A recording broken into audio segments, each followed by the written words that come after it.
ജാതി മത ചിന്തകൾക്കപ്പുറം ഒരു നാടിനെ സൃഷ്ടിക്കുക എന്നൊരു വലിയ വിശിഷ്ടമായിട്ടുള്ള പദ്ധതിയാണ് ശ്രീനാരായണ ഗുരുദേവനൊക്കെ മുമ്പോട്ട് വെച്ചത്.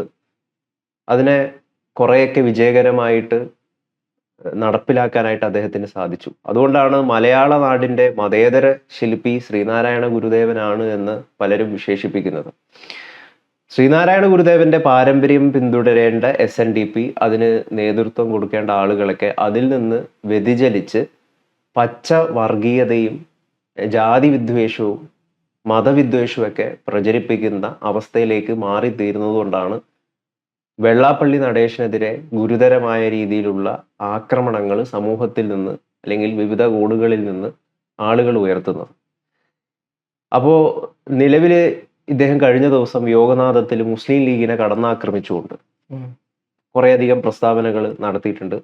വിഷലിപ്തമായിട്ടുള്ള ചിന്തകൾ അദ്ദേഹം നിരന്തരം അദ്ദേഹത്തിന്റെ വായിൽ നിന്ന് പുറപ്പെടുവിക്കാറുണ്ട് എന്നുള്ള കാര്യം നമുക്കറിയാം. അപ്പൊ എങ്ങനെയാണ് ഇതിനെ നോക്കിക്കാണുന്നത്? ഇത് മാത്രമല്ല, ഇത്തരത്തില് വെള്ളാപ്പള്ളി ഗുരുതരമായ രീതിയിൽ ആക്രമണങ്ങൾ മുസ്ലിം സമൂഹത്തിനെതിരെ നടത്തിക്കൊണ്ടിരുന്നു കഴിഞ്ഞാൽ തിരിച്ച് ഇന്ന് അവിടെ നിന്നും അറ്റാക്ക് ഉണ്ടാകും. അവരും മിണ്ടാതിരിക്കില്ല. ഇപ്പം മുസ്ലിം ലീഗിൻ തൊടുപുഴയിൽ ഈ ഇടുക്കി അവരുടെ യൂത്ത് ലീഗിന്റെ ഇടുക്കി ജില്ലാ നേതൃത്വം ഒരു പ്രകോപനപരമായിട്ടുള്ള മുദ്രാവാക്യമൊക്കെ വിളിച്ചുകൊണ്ട് തൊടുപുഴയിലൊരു ജാഥ നയിക്കുകയുണ്ടായി. അതില് വിളിച്ച മുദ്രാവാക്യം എന്ന് പറയുന്നത് ആരാടാ വെള്ളാപ്പള്ളി, ഏതവനാടാ സുകുമാരൻ, ലീഗ് ഭരിക്കും കേരള മണ്ണിൽ, ലീഗ് പറയും നിയമങ്ങൾ എന്നാണ്. ഇത് അങ്ങോട്ടും ഇങ്ങോട്ടും ഒരു ഭയങ്കര രീതിയിലുള്ള അടിയിലേക്ക് മാറുകയാണ്. ഇങ്ങനെ പോവുകയാണെങ്കിൽ അടുത്ത 5 വർഷം കൊണ്ട് BJP കേരളത്തിൽ വളരില്ലേ? ശ്രീനാരായണ ഗുരു തന്നെ പറഞ്ഞു, ഒരു ജാതി, ഒരു മതം, ഒരു ദൈവം. ഇതാണ് ശ്രീനാരായണ ഗുരു മുമ്പോട്ട് വെച്ച കേരളത്തിന്റെ ഐഡിയോളജി എന്ന് പറഞ്ഞു കഴിഞ്ഞാൽ. അപ്പം എല്ലാവരും ഒറ്റൊന്നാണ്, ഒരു ജാതി, ഒരു മതം, ഒരു ദൈവം. നമ്മൾ മനുഷ്യരായാൽ മതി, അതിനപ്പുറത്തോട്ടുള്ളൊരു സാധനം വേണ്ട എന്നുള്ളത്. അത്രത്തോളം കേരളത്തിൽ സെക്കുലറിൽ മുമ്പോട്ട് വെക്കുന്ന ഒരു ഐഡിയോളജി വെക്കുന്ന ഒരു സംഘടനയാണ് SNDP എന്ന് പറഞ്ഞാൽ. അതിൻ്റെ തലപ്പത്ത് നിൽക്കുന്ന ഒരു നേതാവ് എന്നുള്ള നിലയ്ക്ക് എല്ലാവിധ റെസ്പെക്റ്റും നമ്മൾ അദ്ദേഹത്തിന് കൊടുക്കേണ്ടതുണ്ട്, ഒന്നാമത്തെ കാര്യം. പക്ഷേ അദ്ദേഹത്തിൻ്റെ ചിന്ത എന്താണ് എന്നുള്ളത് മറ്റൊരു കാര്യമാണ്. ഇപ്പം നമ്മൾ നോക്കിക്കഴിഞ്ഞാൽ എല്ലാ കാലത്തും ഇപ്പം ഒന്നൊന്നിലും തുടങ്ങിയതല്ലത്. ഇപ്പം 2015 അതിന് മുമ്പെയാണ്, ഞാൻ 2015 മുമ്പിലാണ് ഈ സാധനം ശ്രദ്ധിക്കാൻ തുടങ്ങിയത്. 2014 മോദി അധികാരത്തിൽ വരുന്നു. 15 ശേഷമാണ് ഞാൻ ഇത് വല്ലാണ്ട് ശ്രദ്ധിക്കാൻ തുടങ്ങുന്നത്. 15 മുതൽ തന്നെ മുപ്പത് ഒരു വട്ടം അറസ്റ്റ് ചെയ്തിട്ടുണ്ട്, ഈ പറഞ്ഞ പോലെ ക്രിസ്ത്യൻ വർഗീയത പറഞ്ഞതിൻ്റെ പേരിലൊക്കെ. അതിനുശേഷം പിന്നീട് പ്രത്യേകിച്ച് മലബാറിന് മാത്രം ഫോക്കസ് ചെയ്തുകൊണ്ട്, പ്രത്യേകിച്ച് മലപ്പുറത്തെ ഫോക്കസ് ചെയ്തുകൊണ്ട് പലതരത്തിൽ അവിടെ ഉച്ച കഴിഞ്ഞാൽ ഭക്ഷണം കിട്ടില്ല, നോമ്പ് കാലത്ത് എല്ലാവരും പട്ടിണിയാണ് അവിടെ, ഉച്ച സമയത്ത് ആർക്കെങ്കിലും ഭക്ഷണം കഴിക്കാമെന്ന് ആരും ഉണ്ടാവില്ല, എല്ലാവരും പള്ളിയിലായിരിക്കും. ഇത്തരത്തിൽ എല്ലാ ഫണ്ടും വരുന്നത് ഒറ്റ ജില്ലയിലോട്ട് മാത്രമാണ്. A+ കാര്യത്തിലാണെങ്കിലും മലപ്പുറത്തിനെ കുറ്റം പറഞ്ഞുകൊണ്ടുള്ള സംഭവം വരാറുണ്ട്. അപ്പം ഇത് ഇന്നൊന്നെല്ലാം തുടങ്ങിയതല്ല. എനിക്ക് എന്താ പറയുക, അക്കാര്യത്തിൽ അയാളുടെ വ്യക്തിപരമായിട്ട് ഒരുപാട് പ്രതിഷേധമുണ്ട്. പക്ഷേ ഈ പറഞ്ഞ പോലെ അദ്ദേഹം പ്രതിനിധാനം ചെയ്യുന്ന ആ സംഘടന എന്ന് പറഞ്ഞു കഴിഞ്ഞാൽ കേരളത്തിൽ ഇത്രത്തോളം സെക്യുലർ പിടിച്ചു നിൽക്കുന്നതിന് വലിയൊരു പങ്ക് വഹിച്ച ഒരു സംഘടനയാണ് SNDP, അതും വെള്ളാപ്പള്ളി നടേശൻ. പക്ഷെ ഇങ്ങനെ ആയി പോയിലൊരു പ്രശ്നമുണ്ടെന്ന് മാത്രമേ ഉള്ളൂ. ഇപ്പം ഏറ്റവും പുതുതായിട്ട് ഇന്നലെ യോഗനാഥത്തിൽ അദ്ദേഹം പറഞ്ഞ ഒരു പ്രസ്താവനയാണ് വലിയ ചർച്ചകളിലോട്ട് വെച്ചിട്ടുള്ളത്. പക്ഷെ അതിന് പറഞ്ഞ പോലെ ഒരു പരിധിവരെ ലീഗും ഉത്തരവാദിയാണ്. കാരണം നമുക്കറിയാലോ, കാരണം അതിനുശേഷമാണ് ഇത് വരുന്നത്. അതെ, മിഞ്ഞാന്നത്തെ തൊടുപുഴയിലെ ലീഗും ഇത് പറയാനുള്ള കാരണം നമുക്കറിയാം, SNDPയും സാധാരണ സുകുമാരൻ നായരൊന്നും പറയാറില്ല, വിദൂര രാഷ്ട്രീയ നിലപാട് എടുക്കുന്ന ആളാണ്. പ്രത്യേകിച്ച് ഒരു പാർട്ടിക്ക് പിന്തുണ കൊടുക്കാറോ പിന്തുണ എന്താ പറയുക ഇല്ല എന്ന് ഒന്നും പറയാറില്ല. ആള് സൈലന്റ് കീപ്പ് ചെയ്യുന്ന ഒരാളാണ്. പക്ഷെ ഈ ഇലക്ഷനിൽ ആൾ നേരെ തിരിച്ച് എന്താ പറയുക, മുഖ്യമന്ത്രി ഇന്ന ആളാവണം, സതീശനാവരുത് എന്നുള്ള തലത്തിലോട്ട് ആളും പ്രസ്താവന കൊടുക്കുന്നു. അപ്പം അതിന് വ്യത്യസ്തമായിട്ടാണ് സുകുമാരൻ നായരെ കുറി വന്നത് തന്നെ. അപ്പം തന്നെ നരേശൻ മനസ്സിലായി എങ്ങോട്ടാണെന്നുള്ളത്, ഭരണം ആര് കയ്യിൽ കിട്ടും എന്നുള്ളതൊക്കെ തന്നെ. പക്ഷെ ആളെ പോലുള്ള ഒരാൾ ഇങ്ങോട്ട് വരുന്നു. അപ്പം സ്വാഭാവികമായിട്ടും ഈ പറഞ്ഞ പോലെ വെള്ളാപ്പള്ളി രംഗത്ത് വരുന്നു. പക്ഷെ ലീഗിൻ്റെ കാര്യം ഈ പറഞ്ഞ പോലെ ഞാനും എക്സ്പെക്ട് ചെയ്തൊരു കാര്യമില്ല. ലീഗാണ് ഇങ്ങനെ പോവുകയാണെന്നുണ്ടെങ്കിൽ BJPക്ക് കേരളത്തിൽ വേരുറപ്പിക്കാനുള്ള ഒരു അവസരം വെച്ചു കൊടുക്കാൻ പോകുന്നത്. കാരണം ഇനിയിപ്പോൾ വരാൻ പോകുന്നത് UDFൻ്റെ ഭരണമാണ്. അത് 22ഓളം MLA മാരുണ്ട്, 5ഓളം മന്ത്രിസഭ അംഗങ്ങളുണ്ടാവും ലീഗിൻ്റെ ഭാഗത്തുനിന്ന്. അപ്പം ഇത്തരത്തിലുള്ള ഒരു പോളറൈസേഷൻ ഇപ്പം ഇടുക്കിയിലുണ്ടായതുപോലെ ഇനിയും ഉണ്ടാവുകയാണെന്നുണ്ടെങ്കിൽ അത് വെള്ളാപ്പള്ളിക്ക് വീണ്ടും പറയാൻ ഇടയാക്കുകയും അത് ഈ പറഞ്ഞ പോലെ ഹിന്ദു കൺസോളിഡേഷൻ വരികയും അത് സ്വാഭാവികമായിട്ടും CPM-നെതിരെ ഓൾറെഡി ഒരു സാധനം ഉണ്ട് അവിടെ. അപ്പോൾ അതൊക്കെ BJPക്ക് പിടിക്കാൻ പറ്റുകയും ചാത്തന്നൂർ BJP പിടിച്ച പോലെ മറ്റ് മണ്ഡലങ്ങളിലും BJP വളർന്നാൽ വലിയ അത്ഭുതമൊന്നും ഇതിൽ കാണാനില്ല എന്നാണ് എനിക്ക് തോന്നുന്നത്. അത്തരത്തിലുള്ളൊരു സാഹചര്യത്തിന് വഴിയൊരുക്കുകയാണ് ലീഗ് ലീഗ് എന്ന് പറഞ്ഞാൽ ലീഗിന്റെ എല്ലാ നേതൃത്വമല്ല, ചില ഘടകങ്ങളും എന്നാണ് നമുക്ക് മനസ്സിലാക്കാൻ സാധിക്കുന്ന ഒരു കാര്യം. ഇതില് പ്രകോപനപരമായിട്ടുള്ള മുദ്രാവാക്യമാണ് തൊടുപുഴയിൽ വിളിച്ചത്. തെമ്മാടി നടക്കം വെള്ളാപ്പള്ളിയെ വിശേഷിപ്പിച്ചു. സുകുമാരൻ നായരെ നായർ എന്ന് പറയുന്ന അതിനെ അധിക്ഷേപിക്കുന്ന രീതിയിൽ ഒരു ജാതി പറഞ്ഞുകൊണ്ട് സെക്യുലറിസവും മതേതരത്വവും ഒക്കെ പറയുന്ന ലീഗിന്റെ ഒരു യൂത്ത് ഘടകത്തിൽ നിന്ന് ഇത്തരത്തിലുള്ള ചിന്തകൾ വരുന്നു എന്നുള്ളതാണ്. അപ്പം യഥാർത്ഥത്തിൽ മുസ്ലിം ലീഗ് സെക്യുലർ ആണോ എന്നുള്ളൊരു ചോദ്യം തീർച്ചയായിട്ടും വിമർശിക്കുന്നവർക്ക് ഉന്നയിക്കാൻ സാധിക്കുന്ന ഒരു കാര്യമാണ്.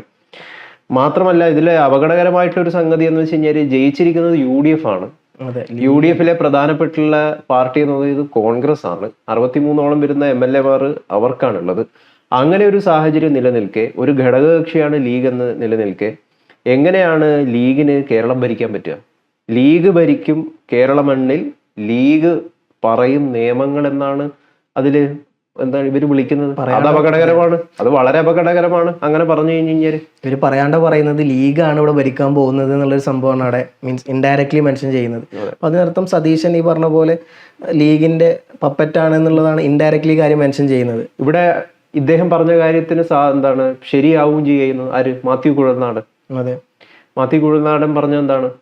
കോൺഗ്രസിന്റെ ആഭ്യന്തര കാര്യങ്ങൾ ലീഗ് ഇടപെടണ്ട, കോൺഗ്രസ് തീരുമാനിച്ചുള്ള എന്നുള്ളതാണ്. വലിയ ആക്രമണങ്ങൾ കുഴൽനാടിന് നേരെ ഉണ്ടായിട്ടുണ്ടായി. കുഴൽനാടന്റെ കൊലൂത്ത് ഞങ്ങളോട് വേണ്ടെന്നാണ് ലീഗ് പറഞ്ഞത്. അതേപോലെ തന്നെ ഉമ്മൻചാണ്ടിയുടെ ഫ്ലെക്സ് വലിച്ചു കീറുന്ന സാഹചര്യം ഉണ്ടായിട്ടുണ്ടായി. ഡൽഹിയില് എനിക്ക് തോന്നുന്നു കേരള ഹൗസിൽ VD സതീശൻ എന്തോ സ്വീകരണം കൊടുക്കുമ്പോൾ അവിടെ കൂടെ ഉണ്ടായിരുന്ന സണ്ണി ജോസഫിനും മറ്റേതോ നേതാക്കൾക്കും പേര് വിളിച്ചുകൊണ്ടുള്ള കൂവലുകളാണ് അവർക്കെതിരെ ഉണ്ടായിട്ടുള്ളത്. അത് നടത്തിയത് ലീഗാണെന്ന് ഇപ്പം വീഡിയോസ് അടക്കം പുറത്തു വന്നിട്ടുണ്ട്. അപ്പോൾ ആരാണ് യഥാർത്ഥത്തിലുള്ള ലീഗ് എന്ന് പറയുന്ന ഒരു ചോദ്യത്തിലേക്ക് അല്ലെങ്കിൽ അങ്ങനെ ഒരു ചിന്തയിലേക്ക് തള്ളിവിടാനായിട്ട് ഈ ഇത്തരം രീതിയിലുള്ള എന്താണ് പ്രകോപനപരമായിട്ടുള്ള ഇടപെടലിന് സാധിക്കുന്നുണ്ട് എന്നുള്ളതാണ്. അതിന്റെ അപകടം തിരിച്ചറിഞ്ഞതുകൊണ്ട് തന്നെയാണ് എന്താണ് ഈ ഇടുക്കി ജില്ലാ യൂത്ത് ലീഗിനെ പിരിച്ചു വിട്ടുകൊണ്ടുള്ള നടപടി സംസ്ഥാന നേതൃത്വം, യൂത്ത് ലീഗിന്റെ സംസ്ഥാന നേതൃത്വം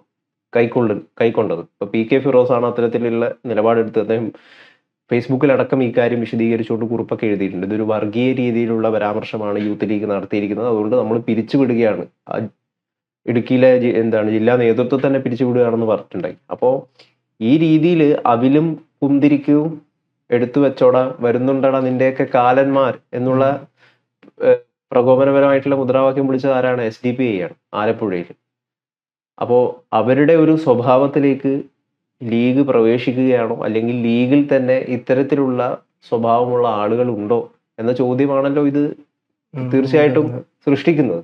അപ്പോൾ എവിടത്തേക്കാണ് ഇത് ഇത്തരം രീതിയിലുള്ള പ്രവണതകൾ ഉണ്ടായി കഴിഞ്ഞു കഴിഞ്ഞാൽ എന്താണ് പറഞ്ഞ പോലെ തന്നെ ഇത് ഹിന്ദു കൺസോളിഡേഷൻ ഉണ്ടാക്കിയെടുക്കാനാണ് സഹായിക്കുക എന്ന് പറയുന്നത് ആത്യന്തികമായിട്ട്. അപ്പോൾ കൃത്യമായിട്ട് VD സതീശൻ മുൻകാലങ്ങളിലൊക്കെ എടുത്ത വളരെ കൃത്യമായിട്ടുള്ളൊരു നിലപാടുണ്ട്. സാമുദായിക നേതാക്കൾക്ക് മുമ്പിൽ ഇരുന്നാൽ മതി, കിടന്നു കൊടുക്കരുത് എന്ന്. അപ്പൊ അദ്ദേഹത്തിന്റെ ഭരണത്തിന്, UDFന്റെ ഭരണത്തിന് ഒരു സമുദായത്തിന്റെയും മുമ്പിൽ കിടന്നു കൊടുക്കാതിരിക്കട്ടെ, അല്ലെങ്കിൽ അങ്ങനെ കിടന്നു കൊടുക്കേണ്ട അവസ്ഥ വരാതിരിക്കട്ടെ എന്നാണ് മതേതര കേരളം ആഗ്രഹിക്കുന്നത്. അത് SNDPയുടെ മുമ്പിലായാലും NSSന്റെ മുമ്പിലായാലും ലീഗിന്റെ മുമ്പിലായാലും ജമാഅത്തിയുടെ മുമ്പിലായാലും കിടന്നു കൊടുക്കേണ്ട അവസ്ഥ വരാതിരിക്കട്ടെ. കിടന്നു കൊടുക്കേണ്ടി വന്നു കഴിഞ്ഞാൽ, പ്രത്യേകിച്ചും ലീഗിന്റെയോ ജമാഅത്തിയുടെ മുമ്പിൽ കിടന്നു കൊടുക്കേണ്ടി വന്നു കഴിഞ്ഞാൽ അത് വലിയ അപകടം സൃഷ്ടിക്കും. അത് ഇപ്പുറത്ത് BJPയുടെ മറ്റൊരു വർഗീയതയുടെ വളർച്ചയെ സഹായകരമാകുന്ന രീതിയിൽ മാറിത്തീരുകയാണ് ചെയ്യുക. ഇപ്പോൾ ഈ ഒരു ചർച്ചകൾക്കിടയിലാണ് എന്തിനാണ് ഓടിച്ചാടി VD സതീശൻ ശ്രീപത്മനാഭസ്വാമി ക്ഷേത്രത്തിൽ പോയത് എന്നുള്ളൊരു ചർച്ചയും രൂപപ്പെടുന്നുണ്ട്. അപ്പം യഥാർത്ഥത്തിൽ ഇവർ ഭയപ്പെടുന്നുണ്ട് എന്നുള്ളതാണ്, യഥാർത്ഥത്തിൽ ഭയപ്പെടുന്നുണ്ട് എന്നുള്ളതാണ് അതിന്റെ ഒരു സൂചന നൽകുന്നത്. കാരണം വലിയ രീതിയിൽ VD സതീശനെ ലീഗിന്റെ ഒരു സമുദായത്തിന്റെ നേതാവാക്കി മാറ്റാനുള്ള പരിശ്രമം BJP ഇപ്പുറത്ത് നടത്തിക്കൊണ്ടേയിരിക്കുകയാണ്. അപ്പൊ അങ്ങനെയുള്ള ഒരു പരിശ്രമം നടത്തിക്കൊണ്ടേയിരിക്കുമ്പോൾ VD സതീശൻ ഇടക്കിടക്ക് ക്ഷേത്രങ്ങളിലും ശ്രീപത്മനാഭസ്വാമി ക്ഷേത്രത്തിലും സ്പോണ്ടി വരും. ഇനി ഫ്യൂച്ചറിലും അങ്ങനെ മുമ്പോട്ട് അങ്ങനെ പോവുകയാണെന്നുണ്ടെങ്കിൽ ഇപ്പൊ നമുക്കറിയാം, എനിക്ക് തോന്നുന്നു ലീഗ് സെക്കുലറാണ്, അല്ലാന്ന് ഞാൻ ഒരിക്കലും പറയില്ല. കാരണം ബാബരി മസ്ജിദ് പൊളിച്ചു, അപ്പം ബാക്കി എല്ലായിടത്തും പ്രശ്നം ഉണ്ടായപ്പോൾ കേരളത്തിൽ പ്രശ്നം ഉണ്ടാവാതിരിക്കൽ കാരണം നീ പറഞ്ഞപ്പോൾ ലീഗ് എടുത്തൊരു സ്റ്റാൻഡേർഡാണ്.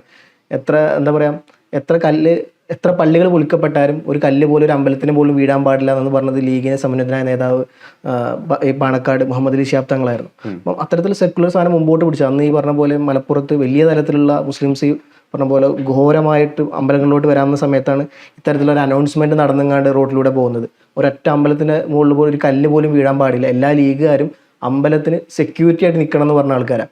അപ്പം അത്രത്തോളം സെക്കുലർ പിടിച്ചൊരു പാർട്ടിയാണ് ലീഗ്, ഇല്ലാന്ന് ഞാൻ പറയുന്നില്ല. പക്ഷേ ഈ പറഞ്ഞ പോലെ പിൽക്കാലത്ത് വന്ന KM ഷാജിയെ പോലുള്ള പല നേതാക്കന്മാരും മതമാണ് പ്രശ്നം, മനുഷ്യനല്ല പ്രശ്നം, മനുഷ്യന്റെ മറ്റ് പ്രശ്നങ്ങളൊന്നും അല്ല പ്രശ്നം, മതം മാത്രമാണ് പ്രശ്നം എന്ന് പറയുന്ന KM ഷാജിയെ പോലുള്ള ആൾക്കാരൊക്കെയാണ് ലീഗിലൊരു പരിധി വരെ. ഇപ്പോൾ ഈ പറഞ്ഞ പോലെ യോഗനാഥത്തിൽ പേരെടുത്ത് പരാമർശിച്ച ലീഗിന്റെ ഒരേ ഒരു നേതാവ് എന്ന് പറഞ്ഞാൽ KM ഷാജിയാണ്. അപ്പം വെള്ളാപ്പള്ളി പറഞ്ഞതിൽ നമുക്ക് വെള്ളാപ്പള്ളി പൂർണ്ണമായിട്ട് കുറ്റം പറയാൻ പാടില്ല. കാരണം ഈ പറഞ്ഞ പോലെ KM ഷാജിയെ പോലെ അതെ ലീഗിനെ പൂർണ്ണമായിട്ട് നമുക്ക് പ്യൂറായിട്ട് അന്ന് എങ്ങനെയായിരുന്നു പക്ഷെ ഇന്ന് അങ്ങനെയാണെന്ന് ഞാൻ പറയുന്നില്ല. പല നേതാക്കന്മാരും അതിന്റെ ഒരു ഉദാഹരണം നമ്മൾ ഇടുക്കിയിൽ കണ്ടതൊക്കെ. ലീഗ് അതിന്റെ സെക്കുലർ സ്വഭാവത്തിൽ നിന്നും പതിയെ പോകുന്നുണ്ടോ എന്നുള്ള കാര്യം ചർച്ച ചെയ്യേണ്ടിയിരിക്കുന്ന ഒരു സംഭവം തന്നെയാണ്. ഇപ്പം പിണറായി വിജയനടക്കം എടുത്ത് പറഞ്ഞ കാര്യമാണ്. തെരഞ്ഞെടുപ്പ് പ്രചരണങ്ങളിലൊക്കെ CPM എടുത്ത് പ്രയോഗിച്ചിട്ടുള്ള ഒരു കാര്യമാണ്. മതമാണ് പ്രശ്നം, അവരാണോ കേരളം ഭരിക്കാൻ വേണ്ടി പോകുന്നത് എന്നുള്ള കാര്യം. അതുകൊണ്ട് തന്നെ ഇത്തവണ KM ഷാജിക്ക് സീറ്റ് കൊടുക്കുന്നതുമായി ബന്ധപ്പെട്ട് തർക്കം നിലനിൽക്കുകയാണ്. കൊടുക്കുന്നില്ല എന്നുള്ളതാണ് കൊടുക്കില്ല എന്നുള്ളതാണ് നിലവിൽ അറിയാൻ പറ്റുന്നൊരു കാര്യം എന്ന് പറയുന്നത്. അത് പ്രത്യേകിച്ച് KM ഷാജിയെ പോലുള്ള ആൾക്കാർക്ക് വിദ്യാഭ്യാസ മന്ത്രി വകുപ്പൊക്കെ കിട്ടിക്കഴിഞ്ഞാൽ പിന്നെ മീൻസ് എല്ലാ ഹിന്ദു സമൂഹം മാത്രമായിരിക്കില്ല, ക്രിസ്ത്യൻ സഭകളടക്കം ഈ വിഷയം രംഗത്ത് വരാൻ ചാൻസ് ഉണ്ട്. കാരണം ഷാജിയെ പോലുള്ള ആൾക്കാർ, ഷാജി വലിയ പ്രാസംഗികനാണ്, എല്ലാം ഞാൻ പറയുന്നില്ല, ആൾക്കാരെ രോമാഞ്ചം കൊള്ളിപ്പിക്കാൻ പറ്റുന്ന വലിയ തരത്തിലുള്ള പ്രസംഗികനാണ്. പക്ഷെ പറയുന്ന വാക്കുകൾ കൂടി വലിയ ആൾക്കാരെ പ്രകമ്പനം കൊള്ളിക്കാൻ മാത്രം കഴിഞ്ഞാൽ പോരാ, അതിൽ കൊടുക്കുന്ന ഒരു മെസ്സേജ് എന്താണെന്നുള്ളതുണ്ട്. ഇത്തരത്തിൽ അണികളെ ആവേശഭരിതരാക്കി മുമ്പോട്ട് തള്ളിവിടുക എന്നുള്ളതിനപ്പുറം അവർക്ക് നല്ലൊരു മെസ്സേജ് അവിടെ കൺവേ ചെയ്യാൻ പറ്റിക്കൊള്ളണം. അപ്പോൾ ഷാജിയെ പോലുള്ള ആൾക്കാർ ഇത്തരത്തിലുള്ള കാര്യങ്ങൾ പറയുമ്പോൾ നന്നായിട്ട് സൂക്ഷിക്കണം എന്നുള്ളൊരു കാര്യം മാത്രമാണ് എനിക്കതിൽ ആഡ് ചെയ്യാനുള്ളത്.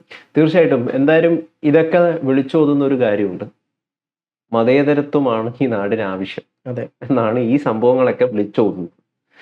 കാരണം മതം എന്ന് പറയുന്നത് വലിയ അപകടകരമായിട്ടുള്ളൊരു സംഗതിയാണ്, ഒരു ടൂളാണ്. അതിനെ ഏത് രീതിയിലും അപകടത്തിലേക്ക് നമുക്ക് കൊണ്ടെത്തിക്കാൻ വേണ്ടി സാധിക്കുന്ന ഒരു സാധനമാണ് ഈ മതം എന്ന് പറയുന്നത്. ഇപ്പൊ എന്നെയും താങ്കളെയും മറ്റാളുകളെയൊക്കെ കണക്ട് ചെയ്യുന്ന, മതത്തിനപ്പുറം കണക്ട് ചെയ്യുന്ന ഒരു വസ്തുവുണ്ട്, ഒരു സംഗതിയുണ്ട്.